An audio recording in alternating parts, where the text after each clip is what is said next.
my name is Olivia, Liv for short, and I'm going to show you how to paint this. This is the canvas I'm going to be using. It's 4 inches by 5 inches. You can pick whatever shape or size you want. You can get it at your local craft store. Now most of these brushes I've gathered from various art stores throughout the years, and I'm going to be referring to them as the shape that they are because I am almost completely self-taught and I couldn't tell you the name for all of these if I tried. So we're going to be going with names such as this big squarish kind of brush and a brush slightly smaller than that one. A small round pointy brush, smaller round pointy brush, and a small squarish brush. And then we have these rubbery things that I use for mixing paint. So here I'm going to show you which paints I used, and if you want to know the specific names of each color, it does say it on the tubes, which I will be showing, but I know not everybody has this exact paint on hand, so I'm just going to be using general names of each color. Black, white, a pinkish color, a light yellow, a middle yellow, slightly dark yellow, all of them still light yellow, an orange, a light blue, and a light purple, dark brown, a slightly less dark brown, and a green. You're gonna need something to wipe your brushes on. I use this old t-shirt, very well loved. I use this for paint water. Just add a little bit of water, and we're gonna start with this bigger flat brush and white. We're gonna add our white to the canvas and just kind of get everything all spread around evenly. This is how I hold the canvas from the back, so I'm not touching the edges while I paint. But if you can see in the background, I have dropped it that way, so just have extra caution if you're gonna be doing that. We're coating this whole canvas in white to brighten up all of our background colors, but also to keep the canvas wet so it's easier to blend all of these colors. Next biggest brush and our medium yellow, we're just gonna be spreading that across the middle of our canvas. You can gently pick up your canvas if you need to. If you need more paint, add more paint.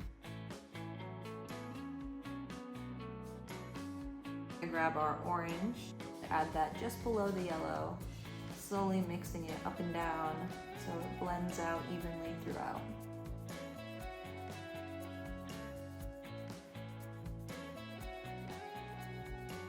Now we're going to take that same orange and add it right on top of our yellow. We're just going to blend that through into the yellow.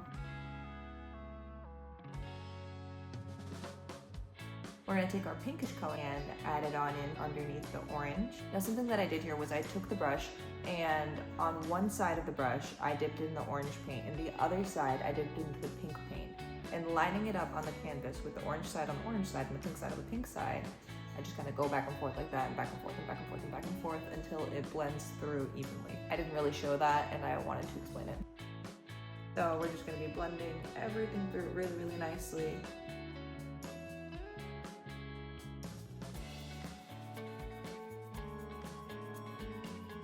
And I started to notice my canvas feeling a little bit dry, so I added a little bit more white to keep it wet while I added on this next layer of pink and orange on top. Now we're going to go in with our light purple, and my light purple was too dark, so I added a little bit of white to help blend it into that pink and just make everything look a lot more seamless. Then I added some more white, some more purple, and blended it all through. Light blue, and blend that on in to the purple. We're going to cover the bottom edge, and we're going to get the sides, and the bottom edge on the other side, and the sides again. I missed a spot, covering it up.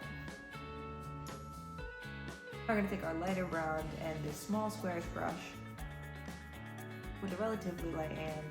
You don't have to be too careful, you can be sloppy. We're going to make a line going straight across. Be sure to get the edges, go straight through your middle of your yellow. It doesn't have to be perfect. Mine is clearly not perfect. Now we're going to take our black, yellow, medium yellow, green, dark brown, take our little mixie tool, and we're going to take a little bit of black and a really good amount of yellow and mix those all together, and that's going to give us a really nice shade of green. I'm adding some white here so you can see what it looks like lined up, and we're going to use that color later. Now we're going to take that really dark, we're going to paint the line going up and down. Make sure that your line going up is equally as long as your line going down. That's going to be important. Now we're going to take very, very short flicking motions, painting tiny lines going up from the bottom to the top of our line.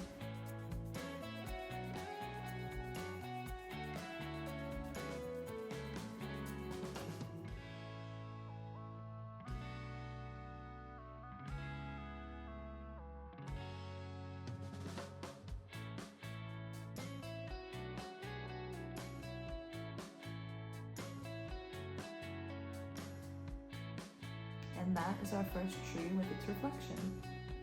We're going to be doing that all the way across. And this is a really fun part where you get to be very creative. Add as many trees as you want, making them as tall as you want, as short as you want, wide as you want, as narrow as you want.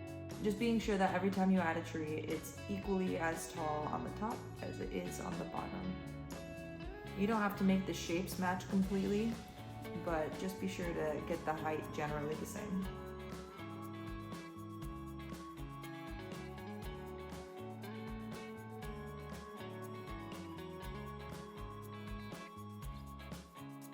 Using our green and our brown and our black, we're gonna take the pointy small brush and we're gonna mix up a real dark green. And with a very, very light hand, we're gonna go in between our trees and make a little background set of trees. Now what I like to do for these is keep them all generally the same height because I feel like it creates kind of an illusion of a background forest. It's like a really, really deep woodsy area. Now we're going to take our dark brown and our lighter brown, mix them together, and just kind of fill in that middle ground because it looks a little weird, and we're going to make it look a little less weird.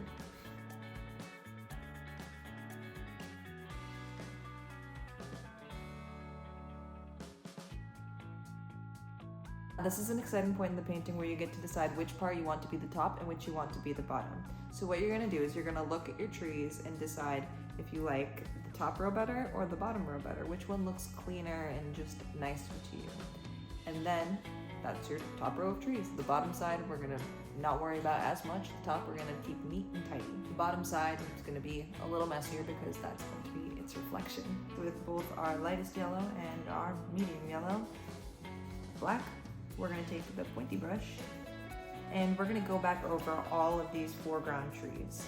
We're going to be using pretty much the same green we just mixed for the first row of trees that we painted, and we'll be lightening that green bit by bit as we go through this next part of the painting. We're going to be lightening this green 3 times for this step. We're going to take that green and add just a little bit of white and yellow, any yellow you want, and lighten up our green just a little bit. We're going to go over these trees with short little lines and make sure you leave tiny little gaps in between the lines so the shadows can peek through. We're really building up the layers here in each tree in the front row, really bringing them all to life.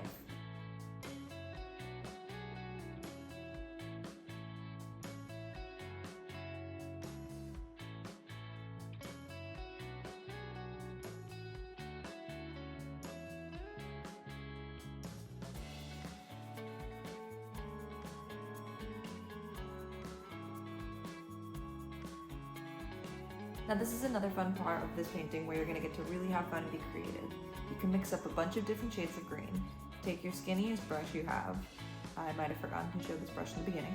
And just with a very light hand, add a bunch of little lines all around that bottom tree line, only on the bottom side.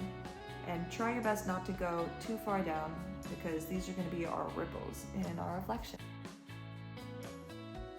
Go very, very slowly and lightly adding these lines in, really bringing that water to life, giving it some movement.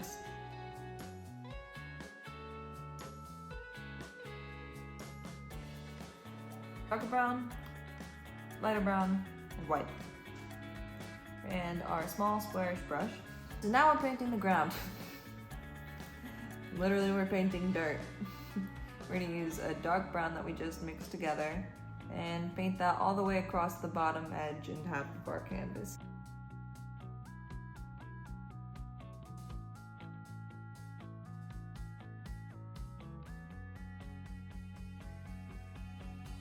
I'm going to add a tiny bit of white to that color and just make a slightly lighter brown, saving a little bit of that dark color for later.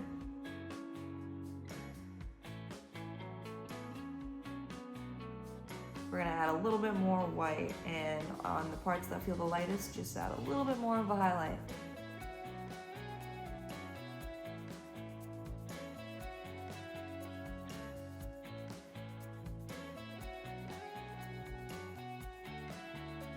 Now we're going to clean off our small squarish brush and take that darkest brown and just kind of deepen this line back up. lightening that darkest brown up just a little bit with some white. We're gonna create a line on the top and a line on the bottom to really give some more dimension. Our medium yellow, our light yellow, white, black, and green again. And our small pointy brush. Here's another point where you can just kind of go wild and add a bunch of teeny tiny little grasses, big long grasses, whatever you're really feeling around the bottom of this. You can just add as much grass or as little grass as you want to add.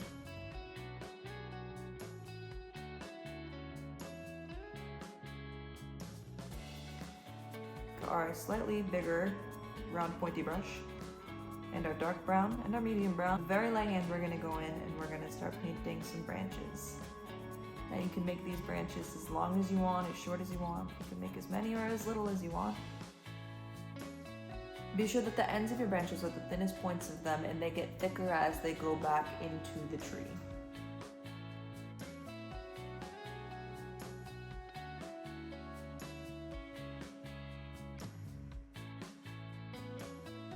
The small square brush, the bright yellow, the medium yellow, the black, the green.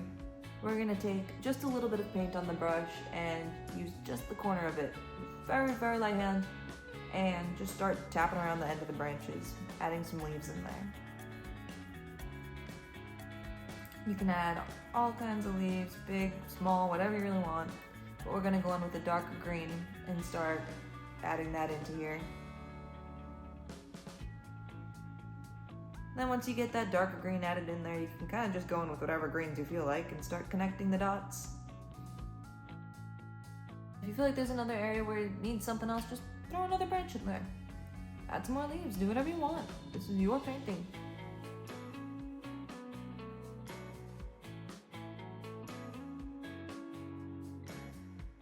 That is it. Here's our painting. Well, what an adventure. I'll never forget you. Thank you so much for watching, and if you feel like you enjoyed yourself or you learned something, please be sure to like and subscribe and leave me a comment letting me know what I should paint next. That's all. See you soon.